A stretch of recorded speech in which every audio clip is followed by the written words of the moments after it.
What is going on, AP people? We have a Supreme Court case for you today from 1919, Schenck versus the United States, a very important court case in United States history that helps redefine the interpretation of the First Amendment of the Bill of Rights. So let's get going. Some key ideas before the case.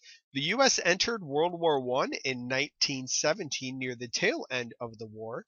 And also in that year, Congress passed the Espionage Act of 1917, and this made it illegal to interfere with military operations, including the draft. And this is going to play a key role in this court case. And specifically, it said it was illegal to cause or incite insubordination, disloyalty, mutiny, or refusal of duty, which could be applied to the draft, in the military or naval forces of the United States. Sounds intense, huh? All right, we also have the Sedition Act of 1918, which is passed the next year, and it made it illegal to criticize the government. So two very important acts that are happening during World War I. And Charles Schenck, he's not too fond of either of them. All right, so who was Schenck? Let's take a moment, and you know what we're going to do here. We are going to admire this mustache. Look at that. Woo! There's another great one, too. We're going to compare them later. All right, he was a socialist that opposed the war or World War I. So he passed out a bunch of flyers urging individuals to resist the draft. He felt that men should not have to be drafted. He actually said that it was a violation of the 13th Amendment, which calls for the abolition of slavery and involuntary servitude. So he's not a fan of the U.S. being in World War I.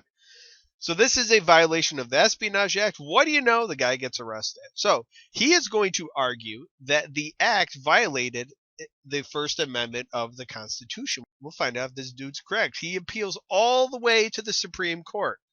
And the Supreme Court hears his case. So let's talk about the decision. Well, the Supreme Court unanimously agreed that Schenck broke the law. Sorry, Schenck, you're out of luck, buddy. They did not agree with you whatsoever. One of the justices, Wendell Holmes Jr., who wrote the opinion of the court. And look at that mustache, too. That is Schenck on steroids, that stash right there. It's the same style, but much longer. So two quotes I'm going to share with you from his writing. It says, the question in every case is whether the words used are used in such circumstances and are of such a nature as to create a clear and present danger. Please note clear and present danger. Very, very important.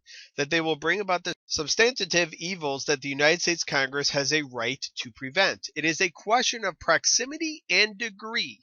When a nation is at war, many things that might be said in time of peace are such a hindrance to its effort that their utterance will not be endured so long as men fight, and that no court could regard them as protected by any constitutional right. In other words, ladies and gentlemen, when the country is at war in times of crisis, individual rights go down. This will be a theme we'll explore in a few more minutes. Furthermore, he said the most stringent protection of free speech would not protect a man in falsely shouting fire in a theater and causing a panic. The question in every case is whether the words used are used in such circumstances and are of such a nature as to create a clear and present danger that will bring about the substantive evils that Congress has a right to prevent. I threw that in there again because it's that important. Clear and present danger. Can't yell fire in a crowded theater when there is no fire. So that really is the lesson here. The free speech can be limited in times of war, in times of crisis, and the free speech does not allow you to yell fire in a theater. But does free speech allow you to yell theater in a fire hall? Huh? What do you think? Huh? No? I'm here all week, people. All right, let's talk about the effects of the case. This, as I mentioned at the beginning of the video, helps redefine the First Amendment.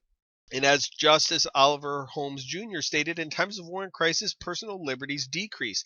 We've seen this before this time period, and we'll see it again after. You saw this in the Civil War when Abe Lincoln suspended habeas corpus. And by the way, that's something only Congress can do. You see it in World War II with Japanese-American internment camps. And here is a map of the internment camps from World War II that happened to many Japanese Americans living in the United States. And you'll see it during the Cold War as well, in the Second Red Scare, which was led by this guy, Joseph McCarthy. So you'll see this in the late 1940s, early 1950s as well with this Red Scare, this fear of communism, this crisis that is happening to the United States.